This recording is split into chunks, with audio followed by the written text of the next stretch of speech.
పాండవులు ఇంద్రప్రస్థానికి బయలుదేరిన తర్వాత దుర్యోధనుడు, దుశ్శాసనుడు, శకుని, కర్ణుడు సమావేశమయ్యారు.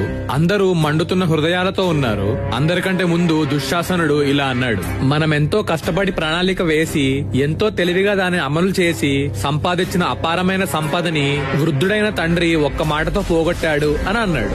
ఆ మాటలకు అందరూ అంగీకరించారు. చేతికి చిక్కినట్లే చిక్కి అంతలోనే జారిపోయిన పాండవులని మళ్లీ ఎలా సాధించాలా అని ఆలోచించారు. అందరూ కలిసి ధృతరాష్ట్రుడి దగ్గరికి వెళ్లారు. తండ్రికి తన పైనున్న ఇష్టాన్ని తానేం చెప్పినా కాదనలేడని దుర్యోధనుడికి తెలుసు. తను బాధపడుతున్నా తనకి ప్రమాదం ఉందని తెలిసినా తండ్రి సహించలేడని తనకు తెలుసు. అందుకే ఇలా అన్నాడు: మహారాజా, అర్జునుడితో సమానుడైన వీరుడు ఈ లోకంలోనే లేడు. ద్రౌపది స్వయంవరంలోను, కాండవ దహనంలోను అతడు ప్రదర్శించిన బలపరాక్రమాలు, అస్త్ర విద్యా నైపుణ్యం వేరెవరికీ సాధ్యం కానివి. అతడి పరాక్రమం తలుచుకుంటేనే నా మనసు భయంతో నిండిపోతుంది.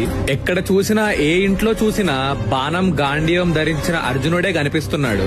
నా కంటికి అతడు అందగాడైన అర్జునుడిలా లేడు, పాశం ధరించి నిల్చున్న యమధర్మరాజులా కనిపిస్తున్నాడు అని అన్నాడు. అప్పుడు ధృతరాష్ట్రుడు: అర్జునుడి పరాక్రమం నాకు తెలుసు, అందుకని అతనికి ఎప్పుడూ అపకారం చెయ్యకు. ఈ జూదంలో జరిగినదేదో జరిగిపోయింది. ఇక పైన ప్రేమతో అర్జునుడికి చేరువవడానికి ప్రయత్నించు.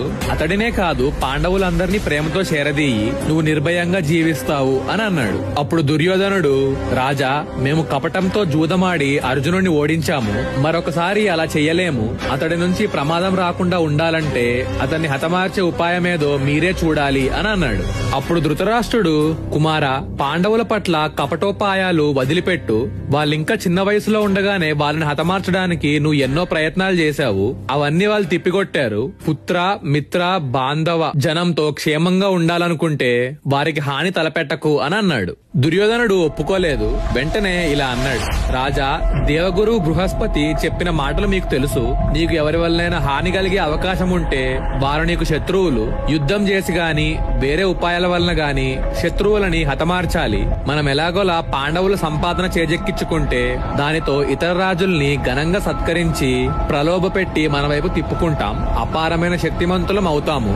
అప్పుడు అర్జునుడు మాత్రం మనని ఏం చేయగలడు? ఇప్పుడు పాండవులందరూ మనమంటే కోపంతో మండిపడుతున్నారు.